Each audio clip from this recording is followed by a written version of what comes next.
Hi friends, ഇതാണ് മുളങ്കൂട്. ഏകദേശം ഈ മുളങ്കൂട് നശിക്കാറായി അവസാന കാലഘട്ടത്തിൽ കൂടിയാണ് ഇപ്പോൾ കടന്നു പോകുന്നത്.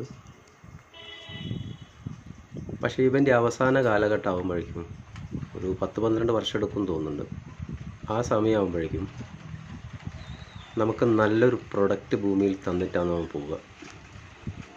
ഏറ്റവും ഔഷധ മൂല്യവും ഏറ്റവും പോഷക സമ്പന്നവുമായിട്ടുള്ള ഒരാഹാരം, അങ്ങനൊരു പ്രൊഡക്റ്റ് നമുക്ക് തന്നിട്ടാണ് പോവുക. പക്ഷേ ഇവനെ കണ്ടോ ഗൈസ്, ഇവനാകെ കതിരിട്ട്, ഇതിൻ്റെ പേരാണ് മുളയരി. ഇവനാകെ കതിരിട്ട് ഏകദേശം അരിയൊക്കെ പാകമായ അവസ്ഥയിലാണുള്ളത്.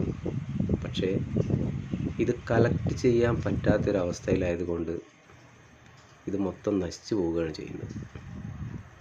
ഇത് കൃത്യമായിട്ട് നമുക്ക് കളക്ട് ചെയ്തെടുക്കാൻ പറ്റില്ല. അത് കാരണം ഇത് മൊത്തം നശിച്ചു പോവുകയാണ്. ഒരുപാട് കാലം കൊണ്ടാണ് ഈ പ്രൊഡക്റ്റ് നമുക്ക് ഒരു മുളങ്കൂടിൽ നിന്ന് നമുക്കിത് കിട്ടുന്നത്. ബട്ട് അതിങ്ങനെ നശിച്ചു പോകും. കളക്ട് ചെയ്യാൻ പറ്റാത്തത് കൊണ്ട് അത് നശിച്ചു പോവുക.